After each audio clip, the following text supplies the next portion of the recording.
ini kan memang isu ini mengganggu hubungan Pak JK sama Pak Jokowi, mungkin kekhawatiran Pak JK Ya, gitu. tuduhan itu ya. Tuduhan ini ya. Nah, kalau kita pengen tahu sebenarnya hubungan Pak JK sama Pak Jokowi ini seperti apa sih, Bang? Beliau kan boleh dikata 5 tahun bersama ya. Betul. Nah, dan itu suatu hubungan yang sangat istimewa menurut saya. Betul. Iya. Iya. Sesudah itu, ketika Pak Jokowi running jadi calon presiden kandidat 2019, Kedua ya. yang kedua melawan Pak Prabowo, ketua Dewan Penasihat tim kampanye Jokowi itu Pak JK. Pak JK artinya masih di situ. Iya, masih Masih di situ. berkontribusi terhadap pencalonan dan kemenangan Pak Jokowi. Pak Jokowi Ma'ruf Amin ya. Ma'ruf Amin ikut membantu dan berkampanye, malah membawa Pak Jokowi ke Makassar, menjamu, ya, diikuti prosesnya sesuai kapasitasnya. Oh. Iya. Oh, Pak JK ketua Dewan Penasehat ya, Pak? Ketua Dewan Penasehat. Tim kampanye. Iya, iya. Oh, Jadi bukan kadang-kadang, pada waktunya beliau harus cuti karena masih menjabat kan. Untuk ikut kampanye, ya, cuti dulu sesuai aturan. Oh iya. Nah, ini ya terus. Habis itu hubungan itu terus terjaga, menurut saya tidak pernah. Adalah perbedaan-perbedaan pendapat, itu biasa. Artinya masih baik ya. Iya, nggak ada. Baik bahkan. Sangat baik. Jadi menurut, dan Pak JK itu tipikal orang yang memang sangat kuat menjaga hubungan-hubungan.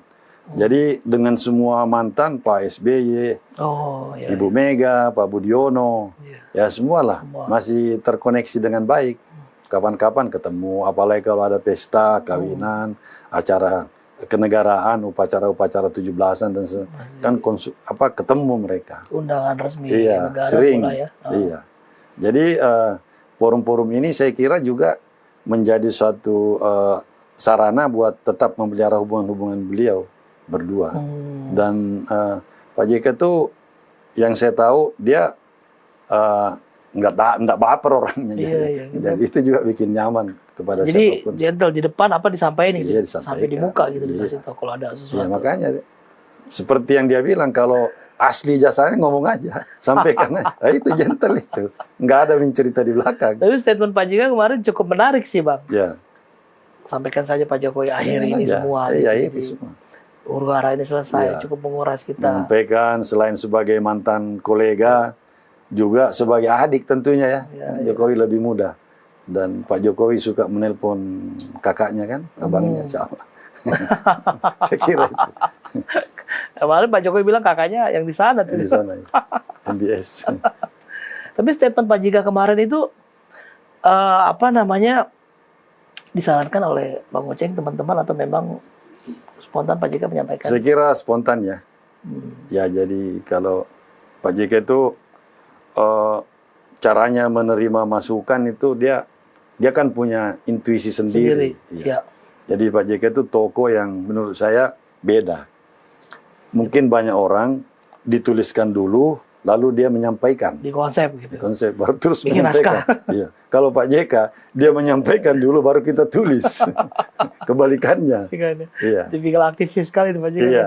Jadi susah menebak jalan pikiran Pak JK itu. Meskipun kita sudah lama dengan beliau, itu tidak mudah juga. Abang berapa tahun Bang kamu? Dari sejak mahasiswa saya. Mahasiswa Bang ya? Iya. Bang Oceng dulu wartawan juga nih. Iya, pernah. Di RCTI saya lama. Bang ya? Iya. Berarti ada berapa tahun sama Pak JK? Ada kalau 20 hitung tahun. Dari sejak mahasiswa kita di HMI terutama ya. Tahun 80-an lah. Wah. Sampai sekarang. Nah, terus ketika saya tahun dong ya. Seumuran saya nih Bang. Sudah sekian dekade. Saya jadi wartawan juga dari tahun 90 awal kali ya. Belum Bang ya? Iya. Waduh. Sering juga komunikasi. Sungkem senior ini. Waduh. Sudah wartawan 61 ke atas. Iya. Ini sebenarnya kita menarik ngobrol panas dingin hubungan Pak JK dengan Pak Jokowi. Iya. Ya, namanya juga berkawan gitu ya. Iya. Ada mungkin diskusinya, ada mungkin ini. Tapi selama ini seperti apa Bang? Panasnya apa? Dinginnya ada? Ya pasti dingin panas ada lah. Itu normal aja. Tetapi tetap dalam bingkai persaudaraan. Persaudaraan, Iya. persahabatan. Iya, nggak ada yang perlu membuat keduanya tidak saling bicara misalnya. Nggak perlu. Bukan kayak gitu ya. Iya, nggak kayak gitu juga. Biasalah, normal-normal saja. Masing-masing kan juga punya kesibukan. Ya, Pak JK juga dengan kesibukannya sekarang, Pak Jokowi juga dengan kesibukannya. Ya, mungkin suatu saat ketemu atau mungkin saja telepon-teleponan kita tidak tahu. Oh, langsung ya. Ya bisa aja. Iya, nggak ada yang susah sekarang. Betul. Bang, tadi kita lihat sebelum ini sedikit soal hubungan naik turun lah. Kita kalau ngomong panas dingin agak nggak enak nih ya. Iya sih. Sama-sama tokoh Naik bangsa turun juga negara. nggak enak. Naik turun juga nggak enak.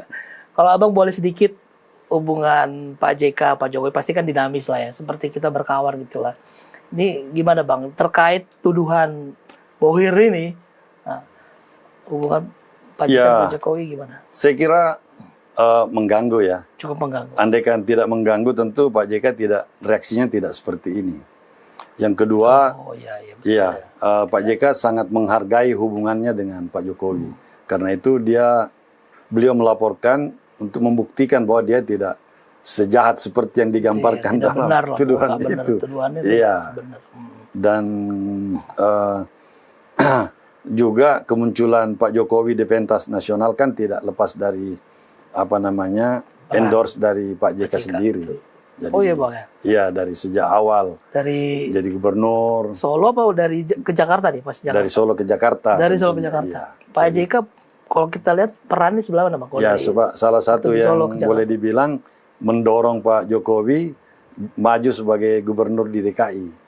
Oh. Iya. Pak waktu JK itu. Itu gimana ceritanya, Bang? Iya, waktu itu kan Poke ya. Sangat, Fauzi Bowo. Fauzi Bowo. Sangat kuat sekali. Dan tetapi di saat yang sama Jakarta juga ini butuh figur baru lah bagi Pak JK. Karena Pak Foke itu incumbent waktu itu kalau nggak salah ya. Petahana. Ya. Nah di saat yang sama itu Pak Jokowi muncul sebagai suatu sosok baru lah sosok baru. Nah, dicobalah. Pak Cahyo masih hidup, Cahyo Kumolo. Oh betul. Ada suatu kunjungan ke Semarang kalau tidak salah, yang juga dihadiri oleh Pak Jokowi.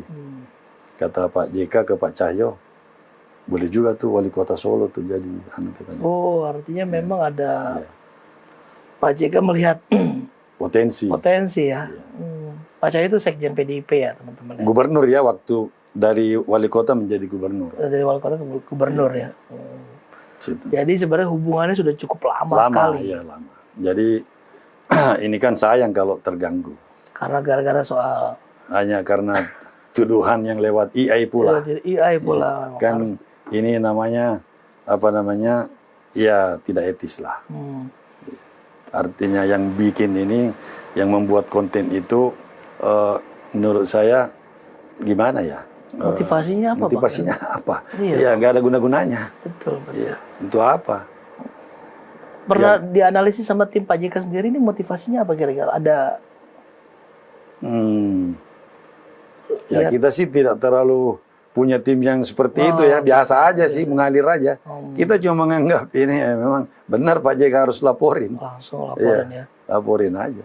Tapi Bang, dari tuduhan bohir ini dari anggaplah diduga Rismon lah ya. Pak JK pernah menghubungi Pak Jokowi belakangan ini atau ada komunikasi berdua? Mungkin ada, saya tidak tahu ya. Sebelum ini muncul ya. Apakah pernah? Ini kan suasana Idul Fitri ya. Oh iya. Ya betul. Sepertinya ya biasanya tuh tokoh-tokoh nasional ada komunikasi. Silaturahmi ya.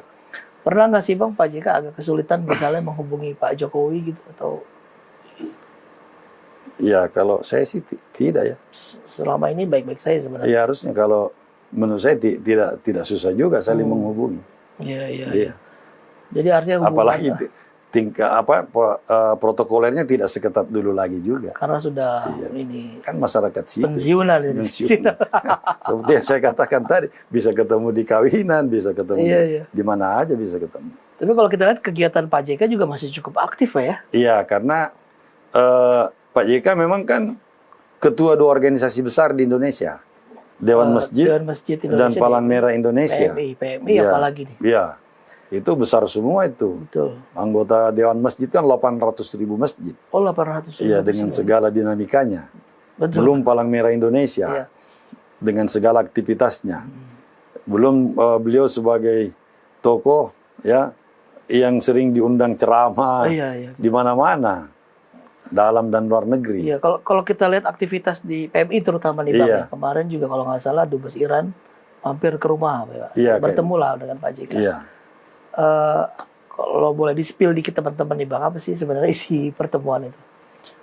Saya kira yang lebih berkepentingan tentu Dubes Iran ya, karena waktu itu lagi puncak-puncak pertikaian antara Amerika Israel melawan Iran. Ya, jadi wajarlah beliau sebagai seorang diplomat bagaimana menjaga hubungan-hubungan dengan masyarakat suatu negara di mana dia berada.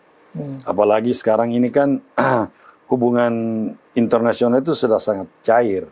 Aktor itu tidak sentris kepada negara, tidak harus kepada pemerintah juga. Negara, ya, itu banyak konsep mengatakan aktor non-state seperti individu seperti Pak JK itu juga aktor internasional yang kira-kira bisa diajak bicara dalam hal-hal tertentu, terutama menyangkut misalnya masalah-masalah terkini. Jadi nggak harus pejabat resmi pemerintah. Nggak harus, ya? iya. Jadi sekarang modelnya begitu ya Bang ya? Iya biasa. Jadi kalau misalnya pilihan Dubes Iran ke Pak JK dulu, saya kira karena memahami dengan baik konteks hubungan internasional masa kini, bahwa aktor internasional itu tidak state sentris lagi.